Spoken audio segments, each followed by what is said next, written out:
All right, let's get it. Making my own theme music for his podcast.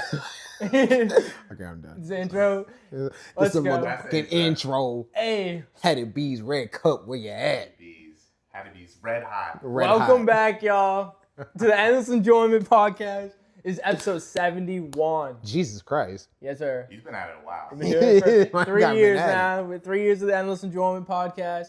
3 motherfucking years of the EEP, baby. And 3 years. I'm your host, Chenzo. Of course, today we are also here with my Triple E brethren, Marcus Edvardsson. Y'all know him if you've been paying attention. And today's guest is a good friend of ours. Shaka D Cakes in the building, baby. That nigga forehead big as hell. Oh God, no. What's up, man? Shaka, thank you for coming on Thank the you pod. for having me, man. Shoot. Great to see you. It's man. good to be back. That was way Good to better see than y'all. when That was the better than the I totally fumbled it. On It's the all way good. in. I was aiming more for a hug, and you were coming in for a handshake. So it was like, you know, we fixed it right now. Like we good. But yeah, it's good to see you guys, man. It's been like a cool year minute. almost. Yeah. So I did last March. I did the open mic at the Holistic Connection. Mhm. I remember you were one of the Shout out first people to Holistic pull Connection. Yeah. up. Don't work there no more, but Uh. I have love for Holistic, but not really anymore. But that's all right. We had a good time when I worked there. But yeah, that was a fun time. You were one of the first people that pulled up, and I love when artists are able to like just show up, be on time, be respectful, and support everyone that's there. Because you never know who you're gonna meet, what connections you might make. Yeah. But for those who don't know you, like tell our audience a little bit about yourself. Which is kind of piggybacking off what he said. Well, first and foremost, I'm Shaka D Cakes, the ghost with the most, your favorite host. No, Yes, I'm sir. kidding. I am from, where am I from? I'm from Corona, California. It's like 45 minutes from LA, but it's a part of the IE, which is like Riverside, Rancho Cucamonga, Coachella, just a whole bunch of things. San Bernardino. Let me mention San Bernardino before I get beat up by someone from San Bernardino. That's very possible. But yeah, I'm from out there, and then I do like all types of music. I like to think I rap really good. Yeah, but I also like to. Rap really good. I also make like really goofy music. But yeah, it's just a lot of work. Kind of speaking about being on time and stuff like that. That's like. I've been so late. 7:30 sharp. So He pulled late. up at the crib. He was here. Yeah, I called him like, this man didn't message me. Where is he at? Yeah. He's outside. I'm like, dog, I'm at the door. What's up? Like we were practicing timeliness. Yes, Amen. sir. We appreciate it. But yeah, I've lost like a ton of gigs, opportunities, effed up studio sessions. Like you got to be on time, man. And even now, like I struggle because there's some places where they'll give you the luxury. You know what I'm saying? Like if you play for a church on Sunday morning, but you're already like done the rehearsal and stuff. It's like you could show up 10 minutes before you guys are about to play, and it's not really a big deal, but it's still a big deal because you know your call time's at 9:15. You know what I'm saying? So just show up on time. And people who know me are probably watching this like, what the? And I'm like, dog, you gotta show up on time, bro. Cause like, and even like meeting you, dog, like that was a big thing. It's like I know who you were, so how like. To me, that'd have been disrespectful if, like, first of all, I hit you up for your show, right? You know what I'm saying? So I hit you up, you gave me a time. It's mad disrespectful if I don't know you, and it's like, you tell me 7:30, I show up at 8 o'clock, 8:10, 8:20, it's like, I might as well just went like, fuck Chenzo, you know what I'm saying? Right. Like, so it's just one of those Definitely, things, you man. learn a lot with working with so many people. Yeah, dude. We had the open mics that we did, and then me and Marcus did our little tour for 420. We were working with Y'all a lot was of looking artists. way lit on that tour too. It was a lot of fun. Yeah, I was following you guys on There was too much Instagram. fun on that tour. Yeah, I feel like you guys were turned the whole time. Like, I had that full handle of crying apple with me that whole tour. I was driving the van, so I was smoking, Yeah. but I was being responsible. Yeah. I was not. you know, they did a study on like driving and smoking weed, and they were like, they're literally not even close to driving on alcohol. They're Yeah. like, I could see that. I mean, Because especially the weed- higher your tolerance. yeah, With weed too, it's like I feel like I'm paranoid as shit. Yeah. When I'm driving versus when I'm, wow. I haven't really. I've maybe driven drunk once or twice. No, Once this or man's twice. admitting on the podcast. But it happens. I haven't done it. It was like literally down the street. Like it was something where it was like I was not good. Yeah. But it's like you definitely. I feel like you give less of a shit when you're drunk than when you're high. Oh, when yeah, you're for high, And sure. you're not cautious. Yeah, when you're paranoid, at least you're being careful. Yeah, careful. The higher your Way tolerance, slower, though, yeah. like that's what I think. I did Yeah. see some study though. It's like the people that have the highest tolerance, like they drive. Yeah. normally, you know? Now I remember being like 21 and like I started the weed party like super late. So I started when I was like 19, but I remember being 21 and not having that tolerance when the homie gave me some za and driving and I was like on the great space coast. Living the spaceship. Yeah, you know, so like definitely not like a rookie thing to do. Like you definitely shouldn't like smoke and drive if you like. I just started smoking Delta 9 yesterday. Let me hit this and like get in my car. It's like, no, bro, sit your ass down. Wait a couple You wait a couple hours, eat your little munchies, and watch Power Rangers. Power Rangers. Power yeah. Rangers. Speaking of Yeah, which, speaking. Oh, here it goes. Where is Mighty Morphin Thunderbolt? So, Where did it go?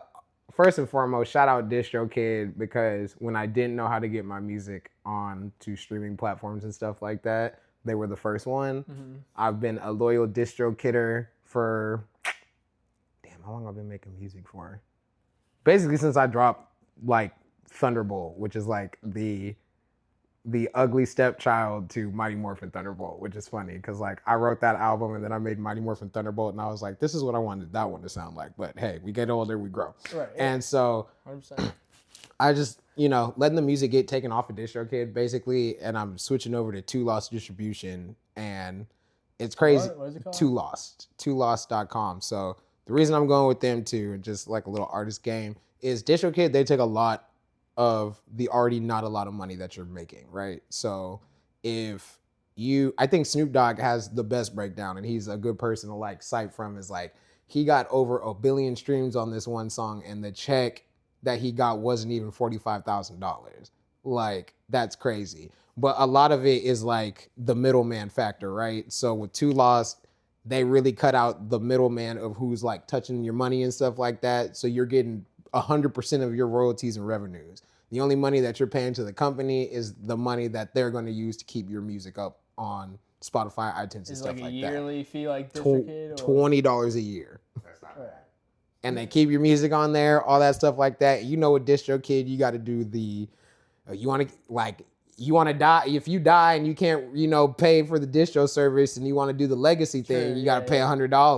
It was $100, or I think it was like between $60 and $100 to keep all your music on there. Right. So like, I'm getting to like a place, like I'm 30 now. I say that and I cringe because I'm like, where did the time go? Right. But like, It's coming close to me, yeah, too. I'm like, y'all better be ready, man, because when it hit, your entire perception of life just like, Right. like, yeah, I did not believe people when they told me that, but it's like, I don't like, I say that to say like, I take music, like I took music seriously, but now I take it seriously in the essence of it's like, okay, like I've been doing this for 10 years. It's not like I'm bad at making music. It's like I'm bad at doing the business part, right? So that's really what, you know what I'm saying? So when you start actually like sitting down and realizing it's like, first and foremost, shout out to all the like Lil B copycats and stuff like that, because they've been probably the most intelligent people for the last 15 years. Cause like they just put music out, and then if people like it, they like it. If they don't, they don't. But most every time people likes, you know, that random ass shit. I love that random ass shit. You know what I'm saying? That swearing in the corner store. Like, yeah, I love that random shit. But it's like people have been getting money just being themselves. You know what I'm saying? And I think that's what like we as artists are like kind of learning in this day and age, because, you know, when we were kids, it used to be, oh, Justin Timberlake just got signed to Sony and he's working with Pharrell and Timbaland and blah, blah, blah. And these days it's like Chenzo worked on this Grammy award-winning project in his room in his underwear, smoking a bunch of weed and fucking hookers on the weekend. But you know, yeah, you don't know. I don't know. You know what I'm saying? But like, he's not. But like my point in saying all that is, it's like the availability to success is success is a lot more available for our generation musically, and we don't have to work as hard. But because we don't have to work as hard, it's got to be like great. That's You know what the I'm thing saying? too, but now the market's so saturated too. Exactly. Kind of edge of the sword. Right. It's But then like, you have people not that everyone we've can talked do it. about this. You, Marcus, have talked about you just want to create. You don't want to focus on the business side of things. That's kind of like where I come into play. Mm-hmm. But it's like the game is, and like what we've learned from shout out Jay Lawrence. I don't know if you heard of Six Square. Yeah, I've heard of Six Square. Yeah. So like the nonprofit Good business. that's helping independent artists. But he always says it's the music. It's the music business. It's 10% music and 90% business. So if you take care of the business, the music will go off. And it's even then, I always say too, I've said this a million times, I'll say it again, nowadays it's not even the most talented artists that are successful, it is the ones that continue to put themselves out there and have their business handled. Yeah, like prime example, and I hope I don't get in trouble for this, Russ, the rapper, right? Russ has 4 songs. I can honestly say I'm like, he's fucking smashing that shit, right? Like, and it's no disrespect to Russ because I'm sure Russ would listen to Mighty Morphin Thunderbolt and be like, this mix is ass. So, like, you know, to each his own. But like, dude, like, there's a ton of people like me who like we all know who Russ is, especially if you do music. It's like, man, I don't even like his music that much. Well, Russ has worked with all your favorite artists. Russ does all these things or whatever, but he very much so understands the 90% business, 10% music. And he did so much music, it was like, I'm going to give music my 10% now because I can just do it. And this other 90%, I'm going to get wealthy and do features with Drake and Black Thought and this, that, and the other. Snoop. Even if you don't like Russ, though, it's like you should be paying attention to what he's doing. Because same thing with like Drake, and we can for sure get into that too. But like same thing with Drake. I will go on record and be like my entire high school life and probably into my late 20s, I was a Drake hater. But the better I got at rapping and the better I got at like making music and producing, it was like, man, we got to tip our hats to Drake because whether people like the way he's been going about it or not, he's been carrying hip hop and making sure that it doesn't fall out of the limelight. Like, in a lot of ways, Drake had to be the sacrificial lamb at some point because like real rap was going to come back. You know what I'm saying? Shout out Kendrick Lamar. But like real rap was going to come back and people were going to want more lyricism and things like that. And it doesn't mean that Drake, like, I think a lot of people get it fucked up. Like, just because Kendrick Lamar beat Drake doesn't mean any of the rest of you fuckers would stand a chance. First on Churchill Downs is needed floors, no parental guidance. I just need divorce. Like, what an opening right there. Like, come on, like Drake's you said it right. Drake's one of the best pop rappers to ever do it. But even if we're like, if we're going on like a rap level, bro, I'm not gonna name no names, but there's a lot of people even like that you could call underground legends that I'm like, Drake would tear you up, bro, and he wouldn't have to do his I'm rich and light-skinned and Jewish thing. He could just rap and he'd still tear you up. Honestly, like, that's when I love Drake the most is when he's rapping. Honestly, not when he's doing the R&B singing. You wanna be like, I do like that sometimes. I like that song. That's why to me, I stand by my favorite Drake album is If You're Reading This Is Too Late, dude. Dog. If I push his red, dog, he was snapping. He was snapping that whole album, bro. But hey, man, like you gotta pay attention to the people you don't like. Right. That's like a life thing. That's not music. That's like even if you're a gang member and you know I don't condone this, but if you're a gang member and there's somebody from a rival gang or you're a soldier and there's an enemy soldier, you gotta pay attention to what they're doing, or you could die.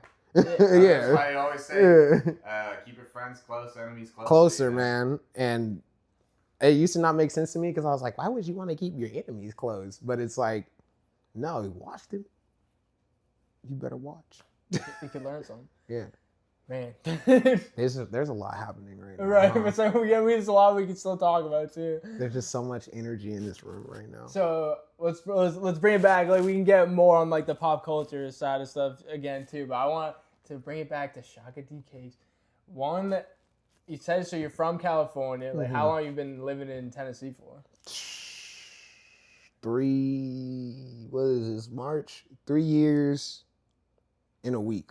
Have been here for 3 years. Yeah. We're almost 3 years for me too, man. In April 1st. And you from the East Coast? Yes, sir. I'm from Massachusetts. He's from Pittsburgh. Yeah. I've been Are here you a Steelers fan? Of course. My first kiss of first grader was... This guy always brings this out. She's probably out there somewhere cringing. Your first kiss was with the Steelers fan? Steelers player's daughter. Oh, Shout out to my man. That's It cool. sounded cooler than It Yeah. always brings it up. Marcus. But see, like I hadn't heard it, but the way you brought it up, I was like, is it cringe? In my mind, I was like, is it cringe? But no. But yeah, I'm from Corona, California. I've been out here for 3 years. I really like it out here. I miss home sometimes, but like Tennessee, there's like an energy out here. It's very cool. What brought you here? God. Right? That's just outright the most straightforward answer I can give you, bro. Because like there's like little things under that. Like my mom and dad are from here, and so my dad still lives in California, but my mom moved back because she wants to see the Lord. She wants to start in Nashville and end up in heaven. You know what I'm saying? But she's like 72. She's still in really good health.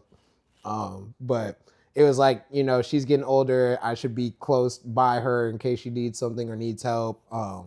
The rest of my family too is out here, and I haven't really I know my aunts and uncles and my immediate cousins and stuff like that, but like all of my family is from here. Extended family. Like it was just kind of like, well, let me kind of get in the mix with the familial bag and stuff like that, because they're just kind of, my parents are divorced, so that kind of like split. And then us being in California, there's a lot about my family and like cool stories and things that I never knew about that I'm like learning as I've been here. So it's been really cool. And then like musically, y'all are slapping, bro. Everybody out here is amazing. The worst Nashville artist is better than like many other places. Like it's really cool like to kind of like see that. So yeah. So I'm kind of curious because I'd like to be more religious, but I'm still kind of on the. I know you're like pretty religious too. I'm kind of more on like the agnostic side. So when you was there other stuff besides the family? Like, do you feel like when you're tapped in with God, do you feel like you have like signs and shit, like, or is it more just kind of intuition? Man, so I think that's a good question, Marcus. For me, I just try to listen a lot, and like we're artists, so we have to use our ears a lot, and I kind of like listen and pay attention to like kind of vibrate. This is the best way I can describe it, but the vibrations and stuff that are going on around me and stuff. So when I was in California and just being honest and transparent, like I was a huge asshole, and not like I'll rob you and like put you in the trunk type of asshole, but it's just like I was moving filthy. You know what I'm saying? Like I'm not a drug dealer or anything like that, but you can still be a bad person and not be a criminal. You know what I'm saying? Me and you probably have Sunday school teachers beating up gay people after church. You know what I'm saying? Like you could be a bad person to be religious. You could be bad to be a thug. So I was just kind of like, I was like feeling the energy out there, and it was like, man, I'll probably like not physically die, but like spiritually and mentally die if I stay out in California. And then right as I was starting to get into that mindset, I went on tour. Like I got called to do a tour, and then I was like, well, I'll come back home and figure it all out. And then a week before I was about to take off, they were like, hey, we just sold your guys' house. So, that's it. And I was like, well, bro, if that ain't God, and I still hadn't decided if I was going to move to Tennessee yet, but I knew that it was time for me to be out of California. Mm-hmm. So if that ain't God, dude, like, cause that's just insane, bro. Like, it's like my heart was ready to go. I got invited to a tour, and even though it was in my regular mind, it's like, I'm gonna come back, figure it out, whoop-de-whoop-de-whoop. It was like, nah, bro, you ain't got nowhere to come back to. Right, so you might as well get on the train, brother, because we gone. And so that's kind of how I like measure it. And you console people that have been in the game longer than you. You know what I'm saying? Like my pastor, my auntie, Pastor Gwen, the bishop, Stephen Wayne, just a couple of people in my spiritual life that I look up to and stuff like that. But you just, you ask people, and I remember telling them like, bro, like I'm doing this music, I'm doing blah, blah, blah. And I remember before I even got on the bus, both of them told me like, like this is a part of God's plan, but you need to remember that like music is not the only thing that you are here to offer the world. You know what I'm saying? Yeah. Like, trust me, you can do other things. And like, that's kind of been the process since I've been here, because after that tour, like the people who invited me on tour, one of them was actually like one of my really close friends, and we got into it really bad on some very much. You remember how we were talking about like don't do false allegations that could ruin people's careers and stuff like that. So it was just a situation where like false allegations were made, and you know I'm a ride for my boys, but if you lying, just tell me you lying, so then we can just shut it down. You know what I'm saying?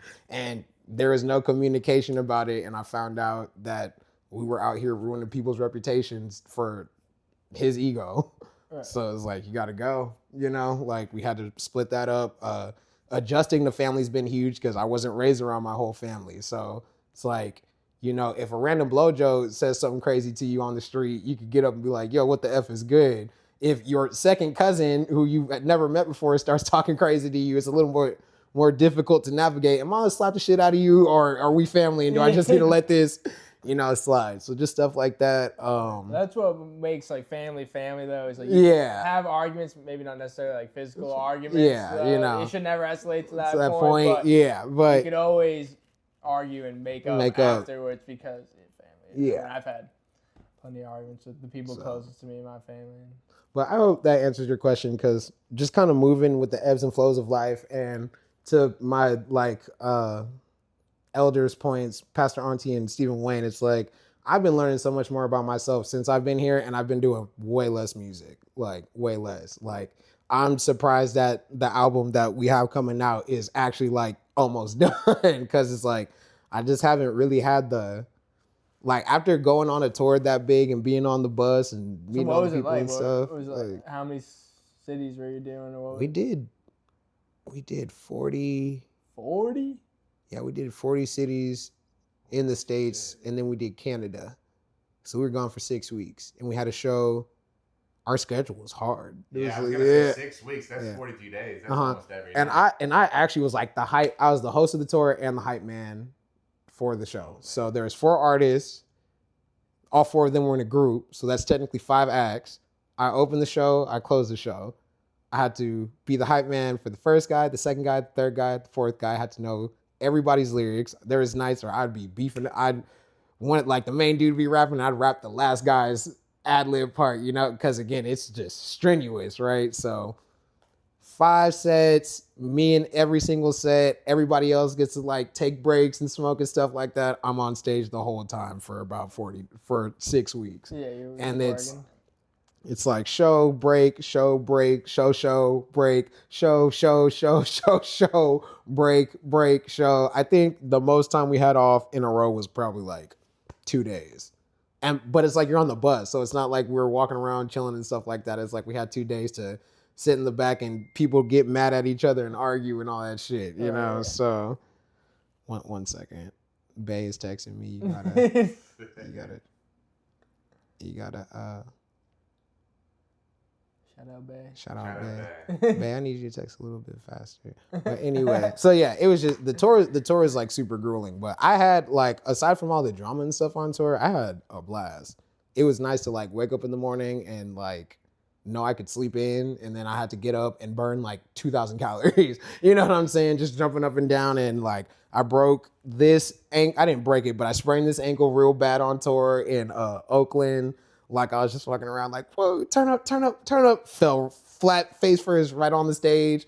Got up and I was like, it's lit. How big were these venues? They range from as small as about 120 people to as big as 10,000 people. So it wasn't like a Travis Scott arena tour, but I remember like when we went to my hometown in LA, they let me do a couple of my joints. That shit was packed. That shit was lit. It was so tight. But there was, I think they said that night there's like 6,000 or 7,000 people there. I showing up to get paid. That's lit, though. And hang out with my cool rapper friends, even though they're all super nerds. Shout out EXO. That's the best though. You want rapper friends to be nerds. Yeah.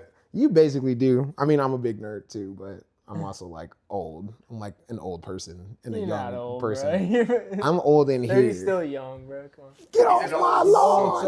So get off my lawn. Are you dropping a new song tonight? Or music video? Yeah, I'm dropping a music video. It's called Old Man Shaka. He's coming for all you youngsters. I'm coming. No, it's actually an inside joke with me and my play cousin. Shout out Trunks, and Milton. Actually, all of him and his little friends and the people he grew up with. But basically, when I moved out here, like I always be barking at them because they're just so like they're not bad. You know what I'm saying? But it's just like when I moved out here and like would see them like frequently, I was about 20, I was like 29, right? And they're like 21 and 22, 23 or whatever. So I'm always like, yada da da da, yada da da da, yada da da da. And finally Milton one day was like, man, we gonna just start calling you old man Shaka. You're old head with your old ass. And everybody, like all of them, anytime they see me or whatever and I have anything negative to say, they're like, shut your old ass up. Like, yeah, old ass fuck. And then it's like, cause there was a Boss Man D-Lo song, and I love Boss Man D-Lo, but it was just one song I just wasn't fucking with, and I forget the name of it, but I was like, is this Boss Man D-Lo? He was like, yeah. I was like, man, this one ain't it. He was like, man, you just old and a hater, bro. You just old. So since I kind of rap old anyway, like, I don't even think I rap old. I just think there's so many more ways to skin the cat now, you know what I'm saying, that what I do is like, just more old school. Yeah, but like, we called it Old Man Shaka because like, I was talking to, actually, the story is really funny. I have a friend back home in the IE or whatever, and we decided his producer name tonight is Chef Gordon because he still hadn't figured it out. But me and Chef Gordon sent me the beat for the song or whatever, and I was like, I'm about to eat through this shit because it was just like, it made me feel like I'd done a lot in my life. You know what I'm saying? So I was like, I'm about to eat through this shit. So he sent me the beat, and like I rapped it, and I sent it to the young cats or whatever, and they're like, yeah, you for sure old, because it said Old Man Shaka. They were like, you for sure old as shit, boy, but that was hard. It was hard. So Old Man Shaka, dude, I wear the crown, even though I'm not like that old. You know what I'm saying? Like, I'm not. You have old soul, right? Yeah. But I guess I have to show these YNs I still got it, bro. Like, that's crazy. Yeah, like I'm rapping. Like, a lot of y'all doing a lot of cool stuff, but can you rap? Like, that's always been my mentality. Yeah, my roommate Matt that just walked in, he went upstairs, but he came to the open mic where you performed. He said like you were hands down the best one that he saw personally. I would say so too. I don't even think that, because the dude, them three from Atlanta were killing it. Were crazy. I will say I appreciate it though, because I feel like I work on just trying to do good. You know what I'm saying? I don't worry about anybody else. I just try to do my thing. So I take bring your best. Yeah, if you bring your best to the table, even if you feel like you got knocked out, at least one person gonna go like, hey, that was fire, bro. So that's cool. Shout out Matt. It's always great though, right? When if like you can appreciate your work, because at the end of the day, I feel like you're doing it for you, and if at least one other person can enjoy it, to me that's like the producer I'm making it with, or the engineer I'm recording it with, if even just those one or two other people can enjoy the song, to me that's a win. That's a huge win. Yeah. What do you think about that, Marcus? I agree.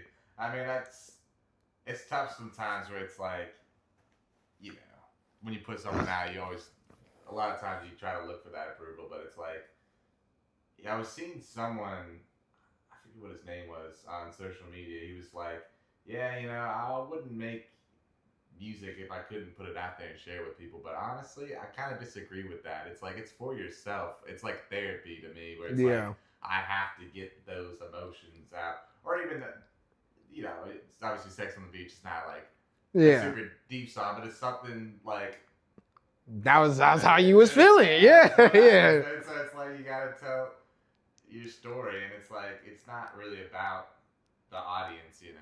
It's about doing it for yourself. Yeah. We would be doing it regardless if we were sharing it with people. That's like when people are hating on me on TikTok, it's like stop. And I'm like, dude, like, just because user 69. The Chenzo hate to me is absolutely crazy, because like you guys, like, there has to be like that type of thing going on in the ether to keep balance, like in the forest, for real. Like, cause like, I'm trying to think, the Wiggles, perfect example, right? Y'all laughing, but we all. Some bangers, though.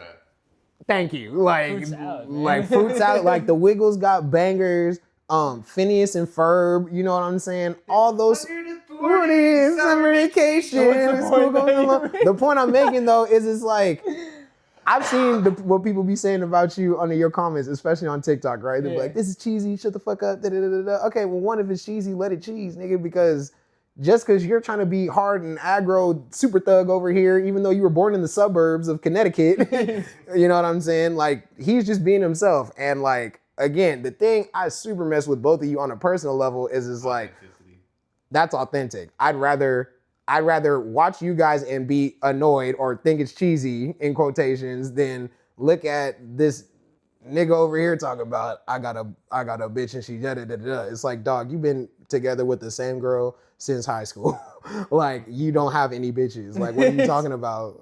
Right. I mean, everything that I put in my songs is truthful to me and my story and like how I feel or what I've been through, and that's just therapy to me that I would do regardless if I was sharing it with people. And my hopes is that it will help at least one other person out that might be going through a similar situation. Yeah. And yeah, maybe one person thinks it's fucking corny, but like, it's not gonna stop me from. It hasn't stopped didn't stop the 100 people in Boston pulling up on you. Doesn't stop the people in Nashville from pulling up on you to see you guys perform. It's like, you guys are like literally like one of the best parts of like living out here for me, because it's cool to see, like, and like, you know, shout out to the big heavy hitters out here like Tim Gent, Case, Mike Floss, AB, like all those guys are super cool and stuff like that, and they're authentic, but they're already at that level, you know what I'm saying? Like, it's cool to see authenticity from the ground up, you know, instead of I gotta watch you go through your phases and stuff like that of figuring out who you are until you finally give me a product that sounds like you. It's like, no, like, Marcus, this is who Marcus is, this is what Marcus sound like. Marcus will give you 16 bars of hot fire and then hit you with a plankton voice just to shit on you. You know what I'm saying? Like, that's who he is. That's why I can appreciate his music. You can't please everyone or try to please everyone. So it's like, dude, like, for real. I'm not gonna stop doing what I love. Because people are like it. You know, it's like, it's just stupid. Because several people are bound to not like it, dude. It's like, it's not for everybody. I even say that's like my parents' thing. I'm very thankful for like all my aunts, uncles, parents, like the older people that support me and what I do. But at the end of the day, me and Marcus have talked about this. The music's not for them, dude. It's not. Especially one of my aunts told me that I could have gave a better performance than Kendrick Lamar at the Super Bowl, and I was like, I'm flattered, but but that's what they're supposed to do. True. Yeah. You guys just can't appreciate modern rap music, right? And like, it's ridiculous. Yeah, it's not for you. Like, you guys can't even appreciate it, what it is. I literally said that Uncle Sam is literally talking about. Yeah, I mean, no, you guys are literally Uncle Sam in the video. Right. It's like, now chill out, auntie. But thank you. Thank you, but like, you're wrong. Yeah. I remember one of your like family friends was saying I should do country, and I was like, I don't really listen to country though. Doesn't mean you can't express yourself in that way. That's true. But yeah, that'd be interesting to hear. See, the thing is, like, I know it would kill it at country. I just wrote a country song. Voice to go like, baby, lock the door and turn the lights down low. That's actually super fire. I'm gonna get Marcus on this country track that I'm doing. We're gonna do a remix version. Put a little guitar on there. But that's what I love about the city of Nashville. Is it's like, I see you guys and it's like, you're rappers. You know what I'm saying? Whatever genre category of rapper, I leave that up to you, but I see you guys as artists. You know what I'm saying? So I'm gonna yell at you as an artist. I'm gonna be your friend as an artist, and outside of that, obviously, and stuff like that. But it's like, I hate hearing artists be like, "Oh yeah, man, we did this song for the people. You know, the streets needed it." Da, da, da, da.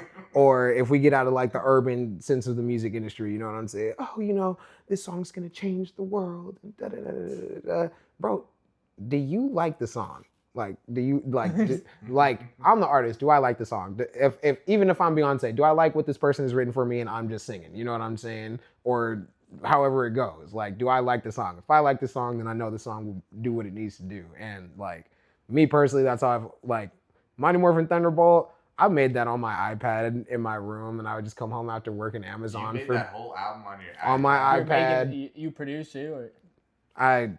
I wouldn't say I'm a producer, but I know how to. I can make it talk. You know what I'm You saying? make beats? Yeah, like I can make it talk. He's But not giving himself enough credit. yeah. Are you engineering yourself too? No, Or I'm you just. saying- I'd say okay. Then in that sense, yeah, I am just a producer because I'm not an audio Right, engineer. you're not but, recording the mhm. songs, but But you're- I knew exactly what I wanted it to sound like. In my iPad, you know, you could buy a little interface for your iPad, hook it up or whatever. One of my homies, shout out Dylan, I was just on the phone with him, but he gave me his 2 old pair of studio monitors. So it was my iPad, this little ME20 type of situation interface, had 2, it had 1 input slot for guitars and stuff like that and 1 for mics. And then, you know, the speaker connection, you had to buy like a dongle and buy another dongle that transferred into the dongle to get it into the speakers. But yeah, I did Mighty Morphin Thunderbolt. The only song on that album that I didn't do on the iPad was the opening track. And that opening track, the homie sent me that beat, and the beat was so fire. I was like, that's gotta be the first one on my album. Like, it's crazy. So I want to know, like, where is the inspiration? Like, you've all 3 of the albums that you have out, right? All play with the Thunderbolt idea, and then you have the Mighty Morphin Thunderbolt album. So it's like you have influence from the Power Rangers there. Like, where did it start? Like, and how does I spent a lot of those albums? I spent a lot of time alone as a kid. And Power Rangers just happened to be the thing that was on. And I always resonated with like people trying to do the right thing. And then these same people trying to do the right thing also transform, get in a giant robot and blow shit up. Like, what are we talking about here? Like, you know? So I've always been mad inspired by the Power Rangers, but I watch Power Rangers now. Like, I don't watch a lot of the newer ones, but I still go back, you know, hit the classic shit or whatever, because that entire shit was like an era. But yeah, I've always loved Power Rangers. I used to I actually broke my arm. I guess we can finally tell my dad the truth since we're all grown and out the house. me and my neighbor Michael were fighting. We were like play fighting or whatever, and I actually like did a Power Ranger kick off the top of the steps or whatever, and just the way I fell. Like, cause he caught me by my foot and like I slammed down to the ground, but the way I fell, I like totally fucked up my whole wrist. Like, it was all bad. But you know, my older brother was like, "Tell Dad that you just slipped." We had to drive the lie home because he was about to be mad as hell. So there was that. But yeah, I've always loved Power Rangers. And then the Thunderbolt thing. When my parents got divorced, my mom got remarried to a dude who lived in Wichita, Kansas.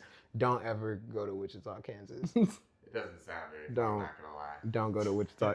It's got like a crime rating of like 8 out of 10, and I understand it even from my memories of being outside and understanding there's nothing to do here. Like, there's nothing to do here. So like we would go when we were in Wichita, it would like rain and rain and rain. And like I've heard thunder and lightning in California, but like in all that open space, like just like the acoustics of nature, you know what I'm saying, in all that open space. That's Tornado Alley too, right? So exactly. It's so it's like when that thunder hits, it's like the thunder hit, the wind come, the house shakes, all that stuff.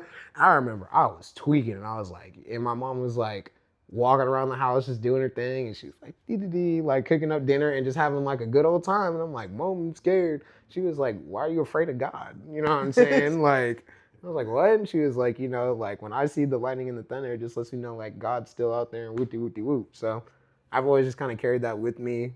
My best friend, he's the flame god and I'm the thunder god, you know what I'm saying? Shout out Steven. But like ever since my mom told me that, like anytime, and that's been a big blessing being out here, because in lightning storms, I literally stand outside in the front yard and I'm like, if I get struck, I get struck. I'm trying to see this shit. So does like go along with the themes of the albums, like too, like, you know, like, or like faith, and, like faith and stuff like that. Like seeing the signs or following like the ebbs and flows. Yeah, exactly. Because, and again, my first album was like, I wanted it to be something that it was not. And it was like, even in that sense, it was like, I was still trying to go with the theme of like, you know, like finding out and waiting for the signs and vibrations, but I couldn't correlate it out or communicate it in a way that was like really good. And there's people back home that really like that first album I did, but it's like honestly, it's trash. Like, I'll always love it because I did it and I worked on it. It's my first one, but there's like 3 songs on there that I'm like, I'll ride for. Everything else we got to throw to the trash.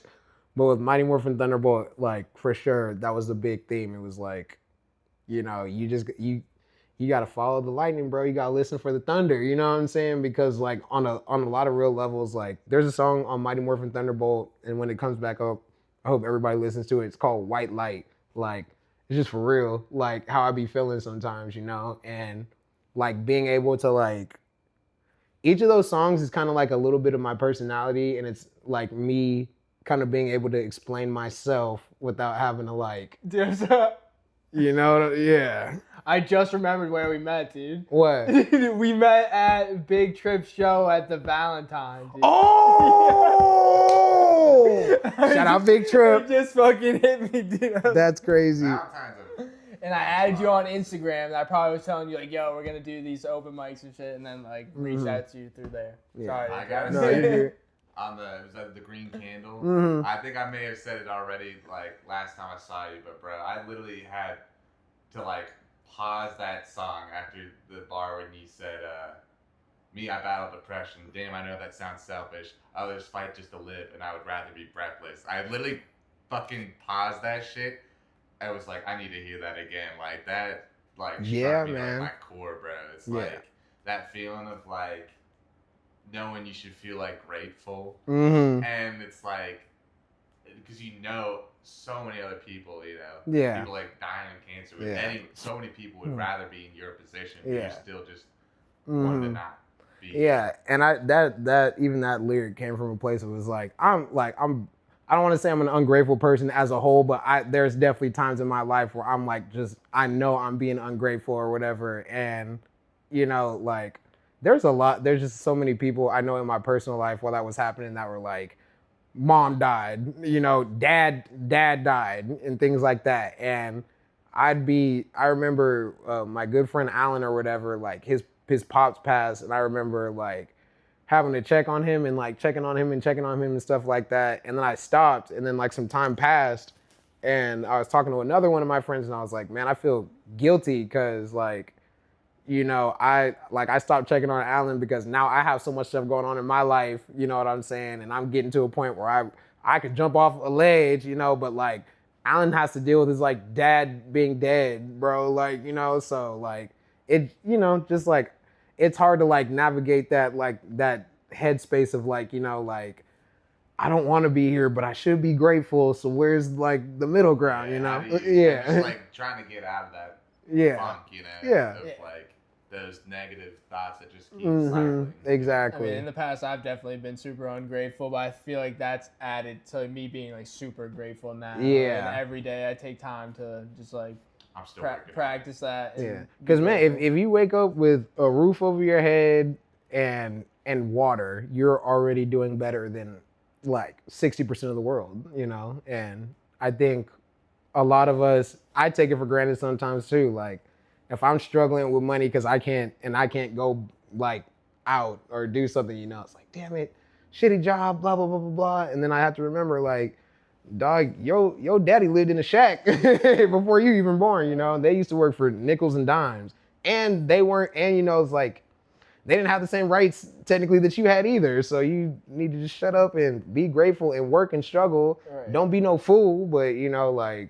Yeah, I've been working hard, dude, and you know, just kind of getting by lately. But you know, when I think about it, it's like, dude, like at the very least, it's paying for me to live in this beautiful house. You know, like I have a great place. For real, yeah. You know? So at the end of the day, even if you know I have to go a few weeks where like I'm not doing anything but working, it's like at least you know I have somewhere to go home to and lay my head at the end of the night. I feel that. Y'all, let me text babe back. No problem. I'm just trying not to get cussed out. She know you're on a podcast. She knows I'm on the podcast. So I'm on the Edvardsson Jordan podcast with Chenzo, baby. Right, but Eve knew that we weren't supposed to eat the apple either. No, I'm kidding. She didn't give a fuck. She didn't give a fuck. And that's the point I'm trying to make. They don't. Women. No, I'm kidding. That was not me. That was Chenzo. Yeah, women make everything better. They do. They really do. Even when you don't realize it, they make everything better. Jokes. And a good woman makes everything great. Amen. That's what I'm waiting for. Man, go to North Carolina. Get you one of them. They're great. They all love their mom. Oh, you long distance? No. Fuck My girlfriend lives in Tennessee. I'll never do a long distance relationship as long as I live. I don't think I'm gonna do one. Life's too short for that. Yeah, life's too short to be like, well, I gotta fly to come see you, dog. Like, that's weird. Maybe if they were like in Vegas, like California to Vegas, it's like 3 hours, so I'd do something like that. But like anything, like if you live in Boston, I live in Oregon, like you. That's literally across the country. Yeah. We're gonna have to have some healthy conversations here in a moment. So let's hear a little bit more like what you're working on like currently and what you got coming up. Man, it's the Jetman season, bro. Which is a Power Ranger type of thing too. Chojin Sentai Jetman. Wait, yeah, it's the right thing. Yeah. Came out in like the 80s, bro, but basically a bunch of like. I didn't realize. I thought it started in the 90s. I didn't realize. So Power Rangers is. I probably should have said this when we were talking about Power Rangers, but Power Rangers is actually just like the fight scenes and stuff like that. I don't know if you've ever noticed, but if you look at the Yellow Ranger, every time the OG Yellow Ranger morphs, you see her in her costume, but then you can see her penis. Wait, what? I'm gonna say it again. You see Trini the yellow saber-tooth tiger, and then you see her penis. So Mighty Morphin Power Rangers is adapted from Zeo Ranger, which came out in 1990-ish type of whatever. But Japanese, they have their own. They're the original creators of the Power Rangers, and they call it Super Sentai. So the first Super Sentai was Jack. Super hentai? Super Sentai. So the first Sentai team is like, and it's like squadron. Sentai is just squadron. So the first squadron is Jack Q. It's Joker, Ace, Queen, King, you know, all that stuff. And then it just goes on. And eventually they get to Zeo Ranger. So Levy and Saban saw Zeo Ranger, like their kids were watching the stuff or whatever, and they saw it and they were like, well, we should bring that to America.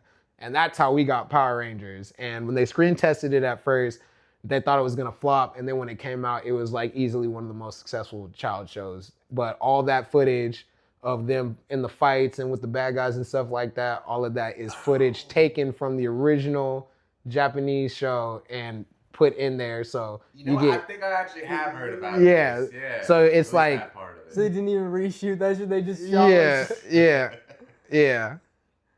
Sorry. They were sampling. Power Rangers is literally the most original sample of all time. We just saved some time. Yeah. And then the dudes who actually made it, they're really talented musicians too. So the theme song, all that stuff, all that's like in-house. It's a total vibe. But anyway, Jetman is a part of is like a Super Sentai one, and I picked Jetman very much so because I was on Tubi and I clicked it because I was like, ooh, Power Rangers. I haven't seen this one before. And then I realized, oh, this is like an older one. And that one is the tits, bro. Like, they be shooting each other with guns. The bad guys actually are like, I'll kill you. Instead of like, you know, out here, it's like, I'll destroy you. It's like, no, they're like, shit. Like, they're really getting to it. And Jetman is like it kind of just made me think, because like moving out here, you got a lot of time to think. Like, even if you live in the city, like, you have a lot of time to think. So I live by the airport, so I'd watch like the planes go, and then I'd like go watch. Percy Priest. Yeah, like near Percy Priest. Yeah, so I watch the planes go, and I'd watch Jetman. I'd watch the planes go, and I was like, man, I'm gonna buy a jet and fly away from my depression one day. And that's how Jetman was born. So it's not. I don't even want to say anything about it. I just want to say it's Jetman and let people listen to it because it's definitely crazy, but. I will say, if you're expecting me to like super duper bars out on this album, it's not. Go listen to Cocker Ranger, because that's what that's for. This is for me to be a musical asshole and actually start shitting on niggas, like for real, because it's just how I was feeling. I was like, I think I can be less depressed if I just go 110% and open up the whole tool shed. You know what I'm saying? Like, because I play guitar, I play bass. I played drums since I was like, you know, a baby, before I could reach the pedals and all that stuff. So And even though I wouldn't consider myself like a musician, it's like I can hang. So Definitely. I had to go in my mind and go, it's like, if you can hang with these dudes who get paid to do it, like just make your own band, you know what I'm saying, in your mind. Okay, so you have a guitarist, a bassist, and a drummer, programmed all the drums to a certain some key stuff, but a lot of like really cool drum sounds, really badass like guitar stuff. Like I'll show you guys after the podcast all the songs, but it's definitely one of like those. Do you think it's coming out this year? Yeah, if it doesn't come out this year, y'all are allowed to punch me in the face, because that's definitely me just procrastinating if it doesn't come out this year. I'll do like the yeah. Have you seen this like slapping? Yeah, but it's Damn. it's hard, man. I don't want to say it's like my best project. I don't, but it's like I think it's the best thing that I've ever done on just a level of everything we were talking about earlier. I don't give a fuck. Better than Mighty Morphin Thunderbolt. Yeah. Man, I'm gonna leave that up to the people because it's just hard. Like, because Mighty Morphin Thunderbolt, that's like my baby that got me out the trap. You know what I'm saying? Like, and not the actual trap, but it's my baby that was like, oh, okay, yeah, I could. We got 70K. I could for sure do this. You know what I'm saying? But I think. Okay, I'll say this. Jetman is me understanding all of my superpowers. So it'd be like, this was invincible. This would be like Mark after the Viltrumite war when he's a little bit more locked in with his Viltrumite powers and stuff like that. I've only seen the first season. Oops. It's all right. I don't have... It's kind of like Superman when he was growing up, right? So I think Mighty Morphin Thunderbolt is like my teenage Clark Kent. I figured out I have super strength and can fly and can do all this stuff, but I still can't really control my powers. And I think Jetman is I fought Doomsday and came back. Like I'm Superman. I really does this now type of album. Jetman. Yeah, the Jetman. So this is gonna be the most confusing interview that anybody has ever seen. Because we are all over the place. It's all right, man. But that's that chaotic, shocking energy you need in your life. So that's another question I got. Where did the name Shaka D Cakes come from? And what is your actual name? I don't know. It happens to so many people that come on the podcast and just know them by their artist name. I still call Southside, even though I know it's like, I think his actual name's Miguel. Yeah. Yeah, so Shaka's Shaka Zulu, Shaka Khan, Shaka Demus, all the Shakas, but Shaka means king, right? So I saw the original 1970, 1980 version of the Shaka Zulu film, and it was terrible, but my young mind was like, this is sick. Look at all these black people going, yeah, yeah, you know what I'm saying? So I was like, Shaka, that's fire. The D, I used to get picked on in elementary school, and then this one really big kid, named Jacob Groves came up to me, and like he was white too, but he's like, don't be like, bro, you're the darkness, you know what I'm saying? Like, you are the darkness. So they go, hey, just you're darkness, who cares? And I am the darkness. So the D, it really doesn't stand for anything, but if I was gonna give anybody like an origin for the D, no Diddy. If I was gonna give anybody an origin for the D, it would be that story, because I remember that like really well, and it's just funny to me. And then Cakes, I'm a booty guy, bro. Like I like looking at butts. So and then if you say it really fast, it's like Shake the Cakes. Like no one ever says Shaka right the first time. They always say Shaka or Shake. So it's like, well, if you're gonna do that, shaking the cakes. So every time you mess up, you can sound foolish saying "shake it the cake." You be like "shake it the cakes, shake it the cakes." It's like, bro, that's sexual harassment coming your way, brother. Shaka's right here, but Shaka, I don't know that guy. So, you're not shaking my cakes. Yeah, you ain't shaking my cakes, buddy. But you're off limits. Yeah, off limits. And then my real name is Martin. I go by Martin. It's my last name, but out here I go by Martin. I don't let anybody call me by my first or middle name out here. So you're not even gonna say your first name? No. It's a mystery. It's a mystery, huh? It's the most common name in Nashville. John? That is. Close, but no. Is this like a fact, or you just? No, this is an actual fact. It is literally every day. Every day I go outside, and every day I go to work, and every time I go to the grocery store, I see at least one other person with my name. That's like a fucking crazy riddle, bro. It's so easy. If we guess it when you say it? Yeah. Oh, fuck. Jake? Matthew? Michael? I'll give you each one more guess. Damn, this is hard. So you said it was close to John. Jack? That's your one. I was about to say that.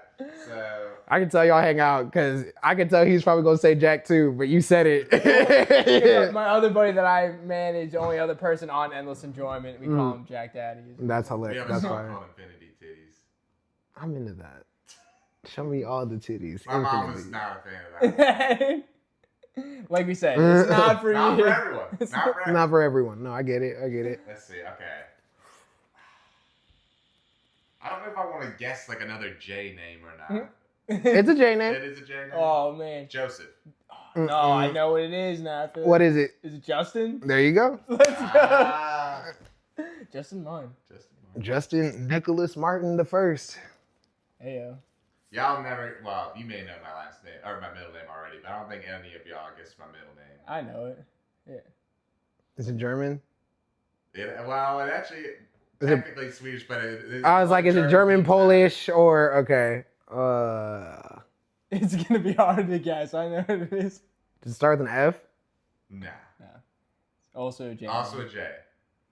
Oh, dude, I'm out. You're not Johan. Johan starts with a J? Yeah, J-O-H-A-N. It's like, European, like, Johan. That's kind of a badass middle name. Marcus Johan Edvardsson. Mine's super Italian. You definitely know it. Don't guess. Fucking Vinny. Well, you're Vinny's the gobble Vincent. So my first so name's that's Vincent. very Yeah. Cool. Vincent. My middle name's my dad's name. It's not very easy to say what I do. Stefan. That's Italian. American is Steven. Stefan is like. It's fucking Urkel's fucking alter ego. Right. I'll give you a hint. All right. Starts with A. Emilio? No. I don't know. Anthony. Is Anthony Italian? Yeah, right. Anthony. Oh, Tony. Yeah. Tony, yeah. Tony, you forgot the goods. Shaking the cakes. Shaking the cakes. It's not very easy to say what I do. I should say I work on waste management. Speaking of like more like TV or like film and stuff, like you've mentioned Power Rangers stuff, like what are even if something that you watched recently, anything like good that you've been watching or like fucking with lately? Or just all-time favorites? Like all-time, I'm an anime stan. I would say I don't like a lot of new anime because it's like in my mind it's repetitive now because it's like there's only so many Goku, Naruto's, Ichigos that I want to see their story happen. But Solo Leveling was pretty fire. I still watch One Piece. I love One Piece. I still watch One Piece, and then like I like Power. I like Raising Kanan. I like. It's coming back this weekend. Yeah, it's coming back this weekend. Fucking ready, dude. I love that shit too. Power is great. I grew up. My dad used to watch a lot of like historical documentaries and like Law and Order and shit like that. So when I grew up, I've still watched SVU. Like I'll go back. Dun, dun, dun, dun, dun. Yeah, so I still go back. I go back and watch all those all the time. But not a ton. I think the newest movie I saw was yesterday. I saw Riff Raff with Kim Kardashian's ex-boyfriend. What's his name? Pete Davidson. Yeah, with Pete Davidson and Gabrielle Union, and that was pretty good. And then I saw that Keke Palmer and SZA movie. That was hilarious. That was really funny. Even though it just felt like a girl version of every like boy movie that is like the same like that, like slice of life. So basically, SZA's character is like an artist or whatever, and she has this boyfriend, and the boyfriend takes their rent money and spends it all. So the entire movie is them figuring out ways to be able to pay the rent. And so I'm like, that's really funny, but it's like, to me, it's like the girl version and the more blacker version of like Harold and Kumar or, you know, I don't know why. Don't Be a Menace in South Central, you know, things like that. I was going to say, for some reason, it reminded me a little bit like, I haven't seen it yet, but just like the trailer, for some reason, reminded me a little bit of Bad Trip. Yeah. But like, probably not as crazy as Bad Trip because it's Eric Andre. But it's definitely like, it's like adult. They tackle a lot of like really good points and stuff like that for it being a comedy. But that movie's like, I give it like a 4.5 out of 5. Like the only reason I would say it's not a 5 out of 5 is because like I don't ever want to give Keke Palmer that glaze, bro, because she's already too perfect. This guy. Like Keke Palmer is a beast, bro. No glaze, bro, but Keke Palmer is a beast. She's been around for a minute too. She's been since a kid. But me and Keke Palmer are the same age, and it's like she's, you know, Wait, actually? Superstar. She's 31 years old. Wow. Mm-hmm. All right. One thing we didn't touch on that we usually ask like our guests is like musical influences. Like who are like when you think of all time like people that you love or influence you to start making music? Big L, Outkast, and not just Andre 3000. Both of them, because both of them are insane, way insane. Hendrix, Zeppelin. I love Sly and the Family Stone. I'm more of a Prince than a Michael Jackson guy, but I like Michael Jackson a lot. But Prince to me is like the greatest artist that's ever lived. I mean, he's a genius. Like I think Stevie Wonder is like the greatest musician that's ever lived for sure. But I think on like an artistic level, like gotta give it to Prince. Damn close, even on a musician level though. Yeah, on a musician level, Prince is really close. But I think like Quincy Jones is better than Stevie Wonder, and people will like sit and be like, you sound crazy. And it's like, hey man, Stevie got so many great songs, but Quincy Jones has the ability to give himself to other people and make them famous. And I think that's a lot. Michael Jackson, you know. Don't Stop Till You Get Enough. Almost took it out, and Quincy Jones was like, fuck no. Yeah. So it's, you know, it's like, to me, like with Quincy and Stevie, Quincy, like, it's hard to say Quincy has a better ear, but Quincy has a better ear for like the pop sensibilities and stuff like that. But Stevie Wonder will definitely make you cry. Like, you know, like Ribbon in the Sky is such a, like, I think about that song and I'm like, oh, Jesus Christ, you know? So, yeah, it's a vibe for sure. And then very diverse. The Roots. Music, huh? The Roots. I love Black Thought. He's like the best rapper ever. And I know he's not the best rapper ever, but it's all subjective. It's subjective. Like if we're going off of like record sales and stats, it'd be like Drake's the best rapper ever. You know what I'm saying? But if we're going off of just consistency, time in the game, no extracurricular activities, your name ain't in the paper all the time, Black Thought's up there. Back to the Drake thing. I think I heard recently that I didn't know that. I think Drake's uncle was in Sly and the Family Stone. Mm-hmm. I didn't know that. Yeah. So like he's like his family's like deep in the music. Mm-hmm. And that's like, yeah, I could sit and talk about the Drake and Kendrick thing because that's. I know we were off camera. We were off camera. We were going in, but it's interesting to me on like a sociological level of it's like. Drake is technically black, but he's not from America, so he's Canadian. You know what I'm saying? Like, but his dad's from Memphis.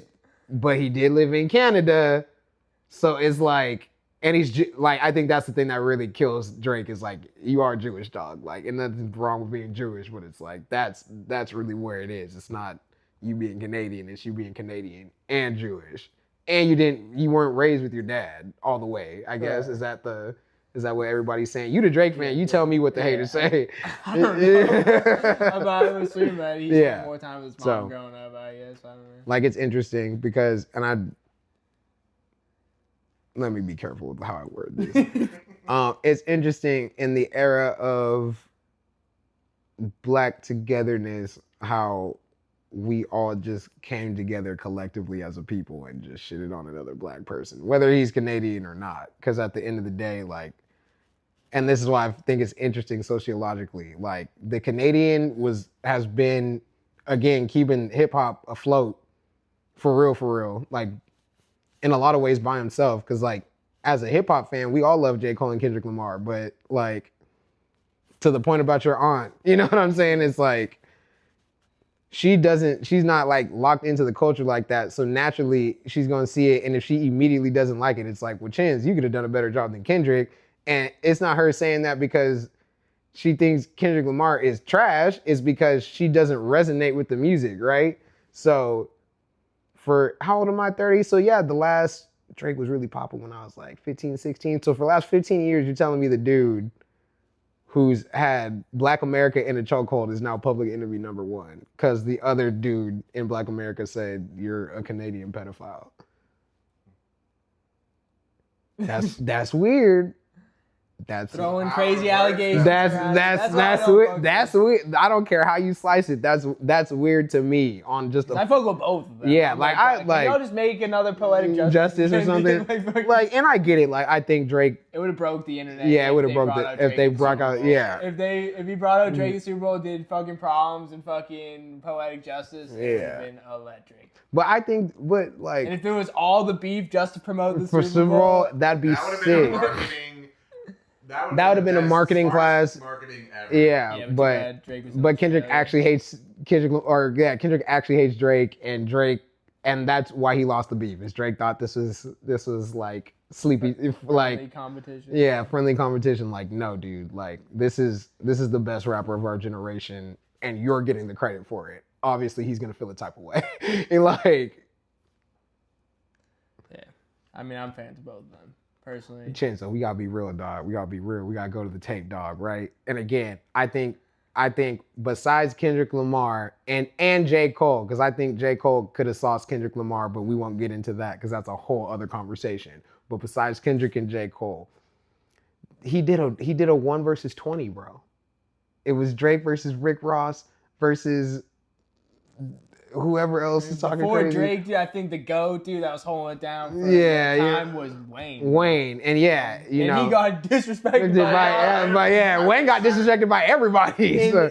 Not performing his fucking home safety. Yeah. So it's like Wayne, being again Canada and America. Wayne being an American, being super in tune with the culture. Even if you didn't like Lil Wayne, you knew about Lollipop and, I'm so official, all I need is a whistle, whoop-de-whoop-de-whoop, blah, blah, blah, blah, right? So Drake comes over and takes over the crown. And again, it's like Drake got some really, really, really, really good records. But they always get put in that hip-hop genre, right? So again, if we're just going off of success, Drake is the best rapper of all time, right? Just success. Huh? One of them. Is it factual? I mean, Wayne also. No. I'm saying this point blank period. If we go in the record book right now, Drake, factually, historically, right now, would technically be, with all of his accolades, besides Grammys, which is crazy, which we can get into too, would be the greatest rapper of all time, right? In the genre and sport that is hip hop. The only other person I could say Kanye did for a lot throughout all of 2000s. Right, but then Kanye went crazy, so we don't really talk about Kanye no more. You know what I'm saying? His whole legacy. Drake was spotted the other day wearing a swastika t-shirt. Right. Drake does weird stuff, but Drake ain't popping out in the swastika t-shirt, right? So if I'm Kendrick Lamar, who's actually the best rapper of the generation, besides maybe J. Cole, but again, that's a whole other conversation. We'll keep it Drake and Kendrick. If I'm Kendrick Lamar, and the only thing that makes you better than me is accolades, we gotta rap. Period. And then you're gonna lose. And then this is gonna happen to you. And that's why it's like, you could be a fan of both. I like everybody's music, right? I don't do that partiality stuff, right? Like, I think Led Zeppelin is better than Guns N' Roses. Like, I think Jimmy Page is better than Slash. You know what I'm saying? I love both of those bands, but if you ask me, I'm gonna go, Jimmy Page is shit on Slash, which might or may not be factual, right? But with the Kendrick and Drake, you can never say that Drake is a better rapper than Kendrick Lamar. But he's making better records. But you can, but are they real rap records, right? And that's where the beef was. It was like, you're the most popular rapper. But are you really rapping? Are you rapping?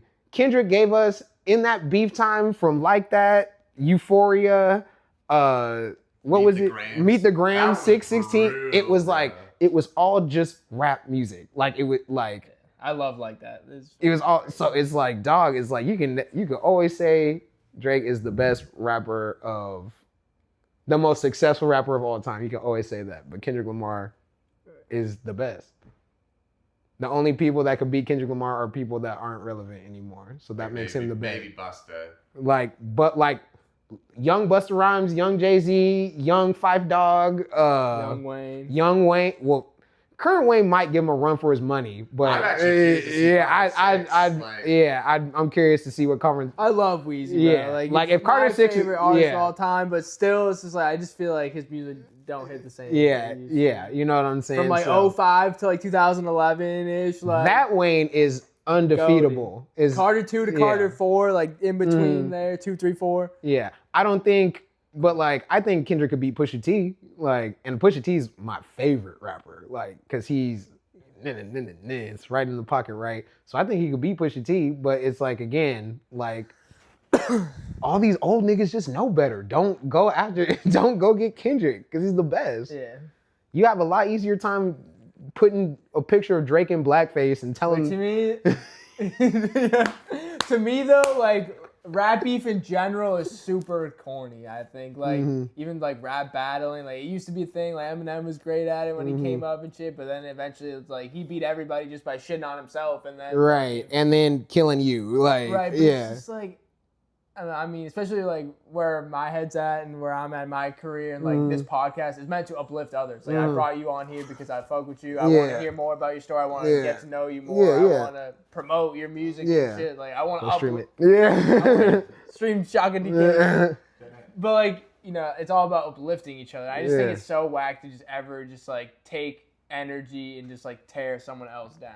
Oh yeah, for sure. But that is in its core, that is the essence of hip hop.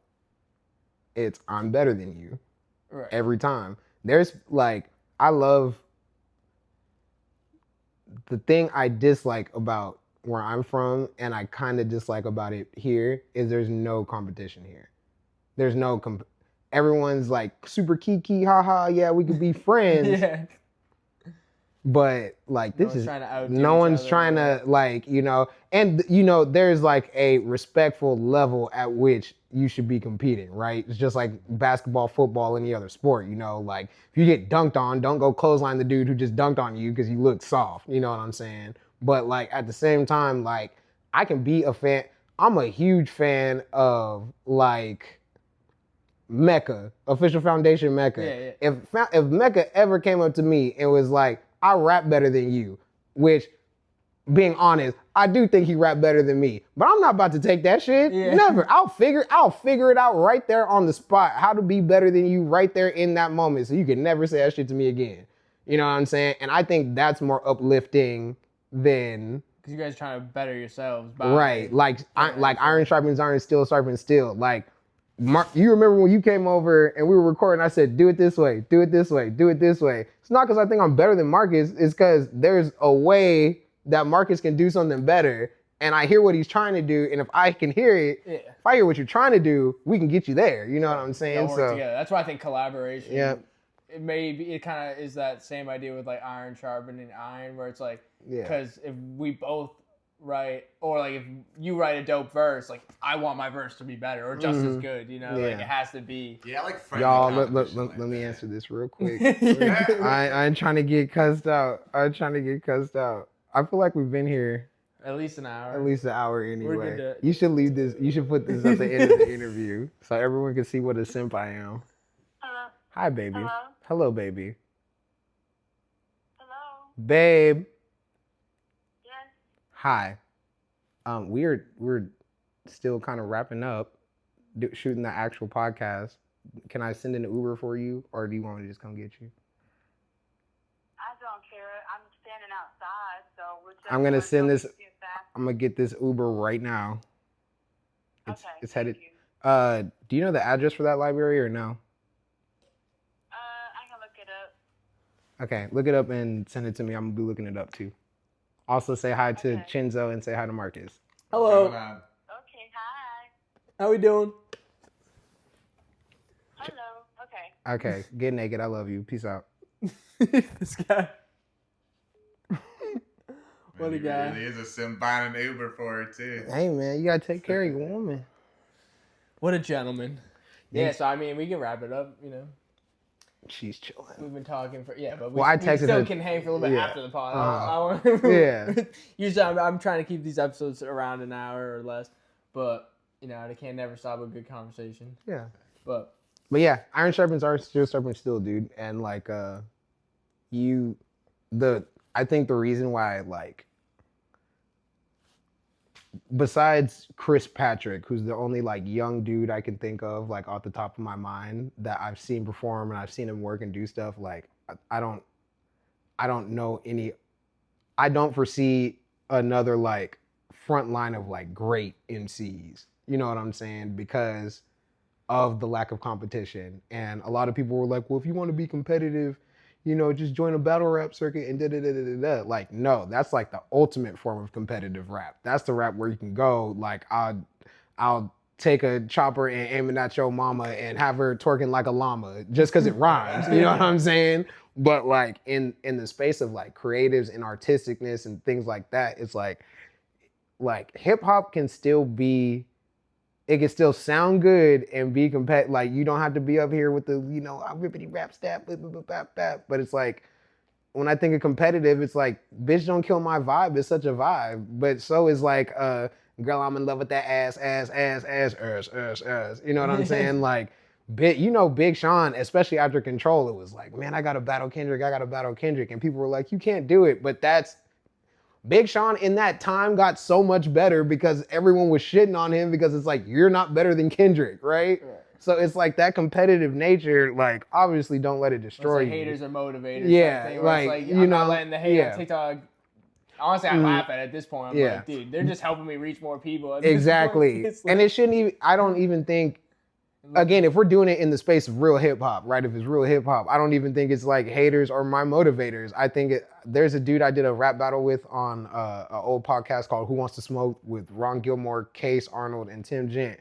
And his name is Honcho. And Honcho is a dog. But Honcho got to talking one day too crazy, you know what I'm saying, about being like this and that or whatever. And I was like, Honcho, I'm gonna take your ass down a peg, bro. And we battled. I think I won.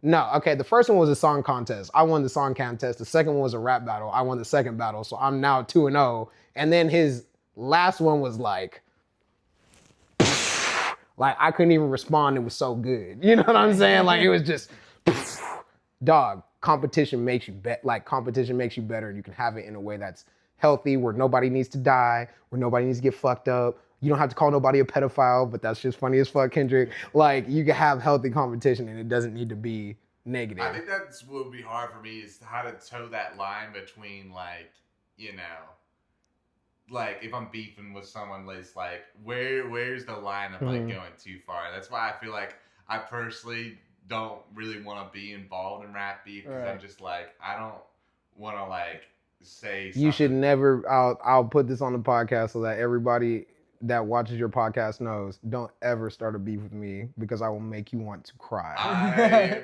was never planning on starting a beef. I'm not talking about you. If y'all start a beef with me, I'd ignore it. Not because I don't respect you guys, but because I respect you guys enough not to hurt your feelings that bad. But it's like, I've had situations, I've had friends, like, people have came at me or whatever, right? And I hear it, I'm like, I'm about to tear this nigga up. Like, I'm a fucking psycho when it comes to rap beef. Like, I'm smiling the entire time while I'm like making terrible things, saying terrible things about you, right? And I remember a few of my homeboys were like, bro, you can't put that out there, man. Like, you just can't, you can't put it out. They're like, yeah, you spin, yeah, you're right, yeah, you'll win, but it's like, what, you know what I'm saying? At what cost? So that's the problem. I always am like, you know, it's like, I just don't know if it'd ever be personally worth it for me to ever get into rap beef. You know? And I mean, you gotta choose your battles. Like that dude I was talking to you about, like he's been talking reckless too. But I had to talk with Ron Gilmore, who does a lot in the industry and stuff like that. And he told me, dog, this is the trick with battling. You don't battle people you're better than. That's not serving the purpose of the culture or anything like that. You're not growing. Yeah. You're being a bully, like Kendrick. But you know, he's like, if you know, like rap battle is like the way people perceive rap battle is it has to be a bunch of drama. Someone's got to get shot. Someone's got to get punched in the face. It has to be all these other things. Oh, you don't like my mama, blah, blah, blah, blah. Like, dude. I mean, because back in the day, the media would fuel that shit, like between like they do now. Pac and Biggie. Yeah. Like that shit was. The only difference between Pac and Big and Drake and Kendrick is Drake's not gonna try to get Kendrick killed. Yeah. Like, cause it would actually ruin his entire life. Right. That's the only difference. But it's like the media, that's half the problem too, is the media propagating like beef and stuff like that. Cause like, oh, rappers, rap beef. Like, we know we fucking up over in Gaza, but this rap beef right here. So like, it's always been a thing. But again, people gotta flip it. Like even if I got a problem with you, if you come to me and you're like, hey man, like I want to battle you, that's a whole lot different than, hey, I want to fight, hey, I want to do X, hey, I want to do Z. Because basically it's like we're giving ourselves the permission to be in this zone to absolutely hate each other. And after this is done, we need to walk out of this zone and it's cool. Yeah. But niggas don't do that. Because they don't want to beef with people they respect. They want to beef with people they actually fucking don't like. Right. But you gotta, that's the biggest thing in real life fighting and all that stuff too, is like you gotta respect the person that you're trying to get, because you don't know what they can do, right? Even if you're, and like even ninjas and stuff, right? Like historically, even though ninjas aren't real, historically, like a ninja uses its stealth to, get from point A to B and kill people. So if a ninja got to be sneaky and give you the respect of, I'm gonna sneak up on you and kill you because I don't want the altercation. Like, and we're using words. It's like, dog, just give him that respect. Like, back to that dude. Like, I respect him enough as an MC to know that, like, I'm not gonna say anything to you, but I don't have enough respect for him not to destroy his entire character. You know what I'm saying? Like, I respect you enough not to shoot at you and do all this stuff, even though you're talking crazy. But as soon as you get on the mic, you stepped into the lion's den, and I'm gonna kill you. Like, that's it. I'm not holding back. We don't need to play nice. And anybody I've ever let escape from beef is because I actually love you and didn't want to hurt your feelings. I'm so serious, but do not beef with me. I'm the worst one. You're not the one. I put belts to asses and make grown men cry. You don't want to catch these hands. There's a nigga in California I had a rap beef with, actually. I just that nigga over an acapella so bad, I've never heard one of his songs again. Damn. Like, damn. Beefing someone, like beating someone in the retirement so bad it just you ended that man's whole career. Dog, like, and I'm not trying to brag or whatever. I'm just trying to be honest and straightforward, because there's a couple MCs out here in Nashville that I'd super like to see, but I got to get my reps in the gym out here too. You know what I'm saying? Man, what an episode. Anything else that you want to talk about, promote, or say while we're on the pod? Love your girlfriend, y'all, and you make sure you take care of them. Because if you don't, then they'll break up with you. No, I'm kidding. No, just go stream my projects when they come back out. By the time this episode, by the time this episode drops, everything should be back on the internet and stuff like that. Man Shaka. And Old Man Shaka, which I need to upload in about 20 minutes here. But Old Man Shaka will be out. Big shout out to Chenzo and Marcus, man. These are two of the first individuals that actually let me come hang out, you know what I'm saying, and like try to do my thing out here. And I would be remiss if I didn't go. Thank you guys. So appreciate you. Appreciate you, brother. Yeah, man. You guys are the tits. And infinity titties. Yeah, and J. Cole could have beat Kendrick Lamar in the beef, but he just but we can talk about that later, cause Marcus, anything you want to say before we wrap it up? Go stream Old Man Shaka. Yeah, go check out the music video. That's my nigga. We out here on the Endless Enjoyment Podcast, y'all. Episode 71 in the books with Shaka D cakes. This is the most random episode you'll ever see in your life. Cakes, baby. What is Shaka D's cakes? I'm Chenzo. I'm here with my Triple E brother, Marcus Edvardsson. Triple E, baby. Shout out Shaka. Triple E, I'm Shaka D. Let's go. Hey. Enjoy. Thank you. Enjoy.